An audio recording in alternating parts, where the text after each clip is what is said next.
Hi everyone, welcome back to Writing Tips with GSEP Writing Support.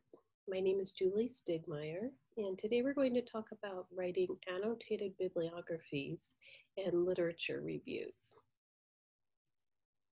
So these two assignments, an annotated bibliography and a literature review, are commonly assigned in many of the psychology classes.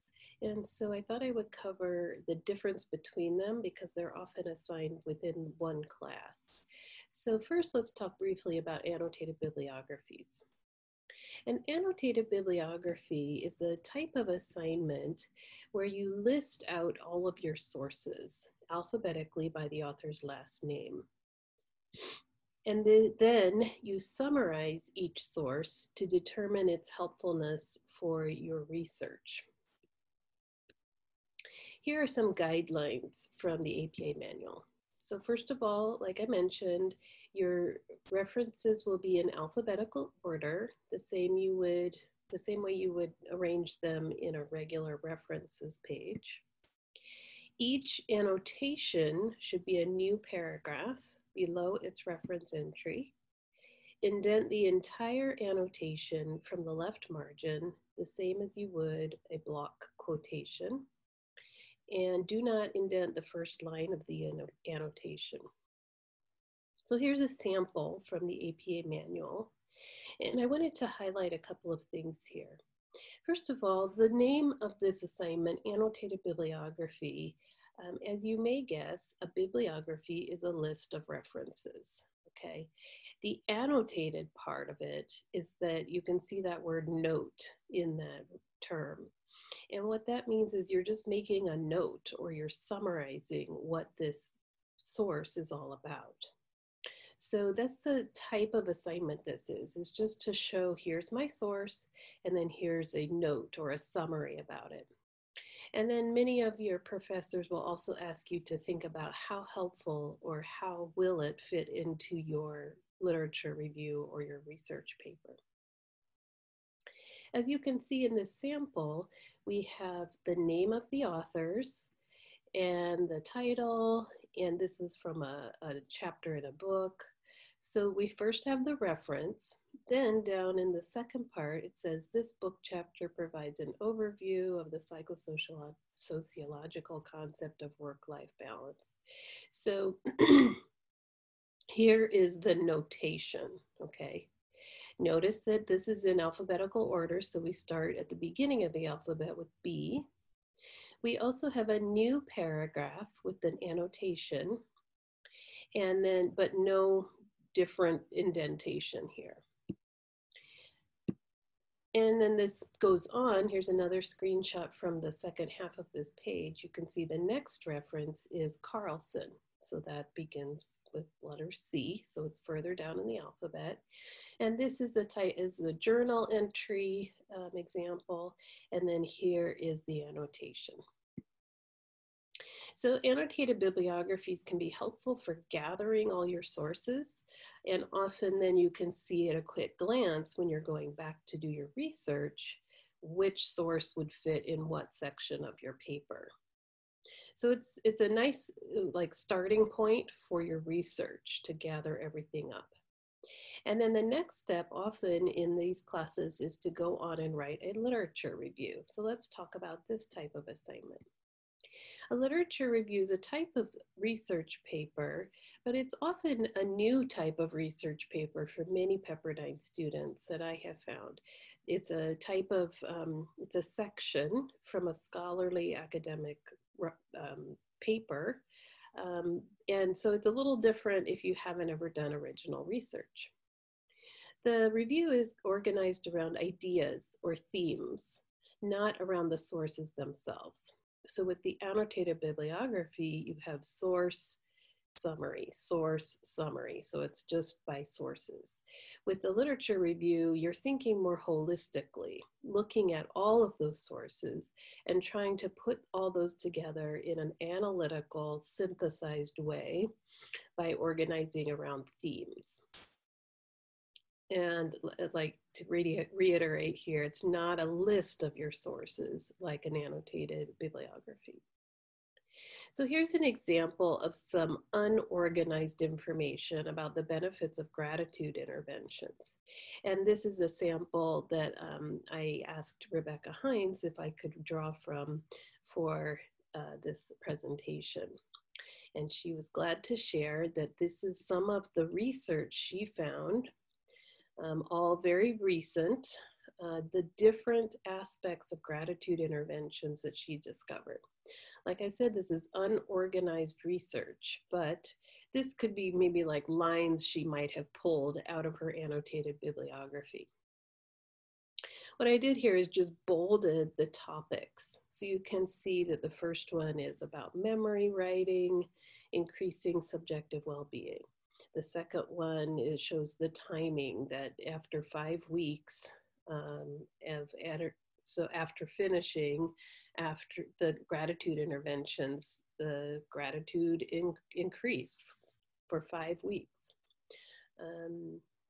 Then there was something about being low in trait gratitude and how that gave great results. Anyway, you can see these are different aspects of the same topic, but not organized. So then what she did was she took all of that evidence, all of that research, and she organized it into 3 themes. The first one was gratitude interventions increase happiness. And then she went a little deeper, gratitude interventions change the happiness set point. And then still further, gratitude interventions decrease depressive symptoms. So then under each of these sections, you can see she has various researchers. And you might notice, like, for example, the Garrity, I don't know how you say that, is listed under all 3. That's okay, because this researcher may have looked at all these different aspects. But what she's done is she's broken it down by these themes. So let's move on now to a possible outline for a literature review. And I think this will help you see kind of the flow of the paper, and then we'll see how those themes fit in. When you begin your literature review, your introduction might be quite lengthy, maybe a page or page and a half, even 2 pages, because what you have to do is give some context. So you have your overall topic, why it's important to your field of study, kind of the big picture. What are the key trends and themes? Then the purpose of the literature review, or what brought you to this subject. And then you often have definition of key terms. So for example, with the gratitude example, we could maybe begin by talking about the importance of gratitude and how gratitude intervention study has been increased in recent years. Just very broad context. Then the purpose might be to show the benefits of gratitude interventions, something like that. Or it could be even to, you could also be studying, how to make a correct intervention for a certain population group or something like that. Then your key terms, probably in this case, she would have defined gratitude, happiness set point, trait gratitude, all those terms that were specific to her topic. And then, like I mentioned about those themes, what you would do is actually create an overview or like a thesis statement that would put all those together into one sentence. And I'll show you how to do that in a second. Then after the introduction, you would go into your first theme.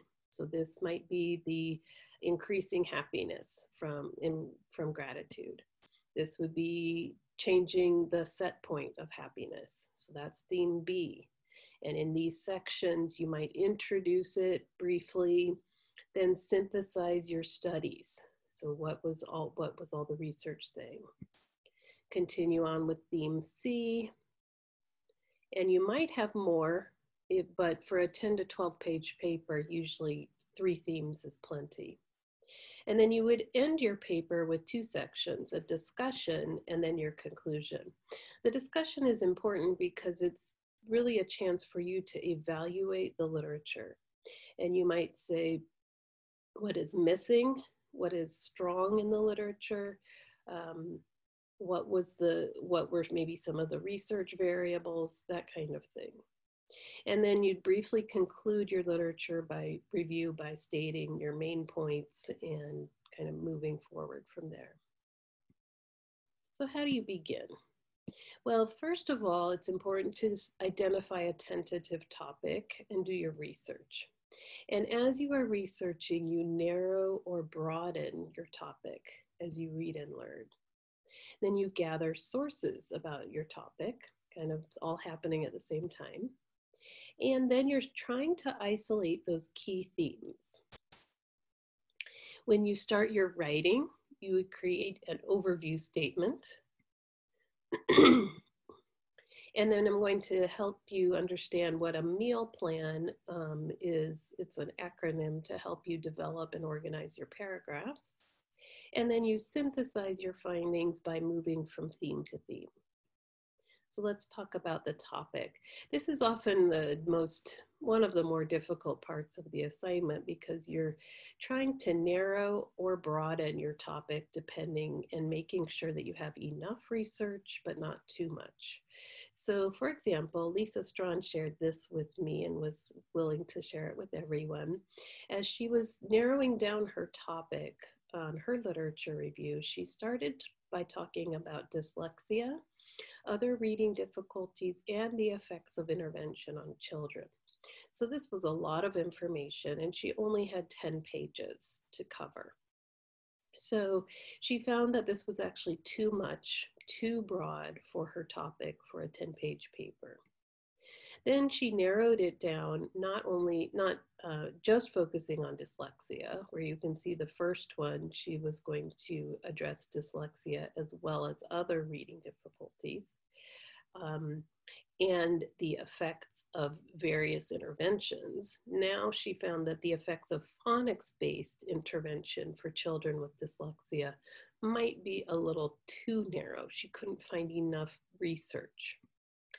And then she found that after time, she went to this more generalized, but still pretty broad enough topic, temporal training for auditory processing and how that affects children with dyslexia. Again, only focusing on one reading difficulty and one intervention. And if she would have had more time, she admitted she might have even addressed it differently, but this was her process. And it was maybe a 2-week time period where she was going back and forth and talking with me and her professor in consultation to try to find an appropriate scope. After you've figured out your topic, you start writing. And these are the steps that we're going to talk about. Create an overview statement, use the meal plan, and then synthesize your research. To create an overview statement, you usually provide a single sentence, it might sometimes be 2, that encapsulates all of the ideas within your paper. So here's an example.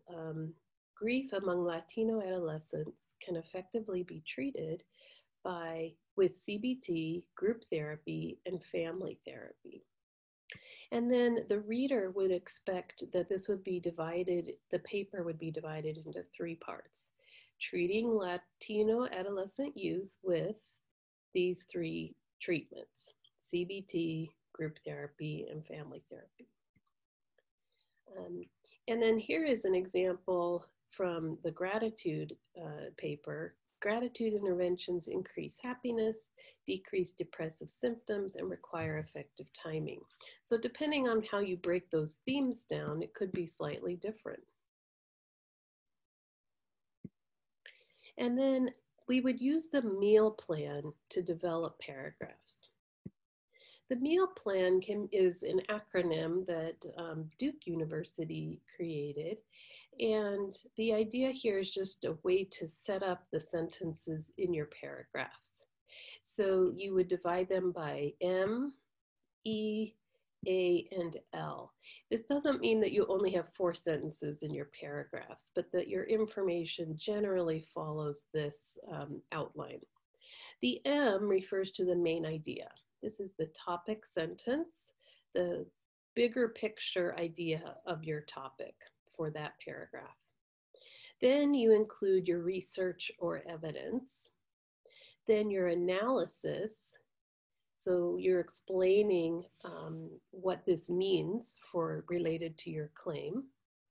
And then you link back to your larger claim. This is usually your concluding sentence.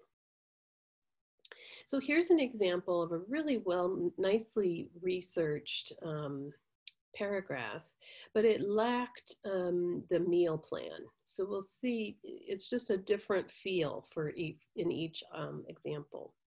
This one does not use that strategy. A study conducted by Cohen Park found that after 10 sessions of QEEG neurofeedback with patients with alcohol use disorder, the differences in brainwave activity were not significant. They report that 10 sessions are considered suboptimal for treatment outcome. Lackner et al. Conducted a 12-session neurofeedback study and also did not find a difference in abstinence rates post-intervention.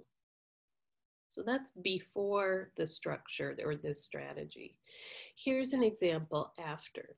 For patients with alcohol use disorder, the treatment of QEEG neurofeedback appears to be ineffective with only a limited number of sessions. And then we go on and find the same evidence, then analysis. This shows that in this study, the QEEG neurofeedback treatment is considered a suboptimal outcome. Then we go on to the Lackner evidence. Again, this study details the treatment's lack of efficacy. And then we have our link sentence, so kind of summing everything up. These results reveal that the efficacy of QEEG neurofeedback for patients with alcohol use disorder is most likely unsubstantiated with only 10 or 12 sessions. So you can see that this gives a bigger, broader approach to the paragraph and summarizes and frames the information a little more effectively. The other thing I want to talk about here is there are some differences between key writing skills. Generally, in literature reviews and in most academic writing, you want to focus on paraphrasing over quoting.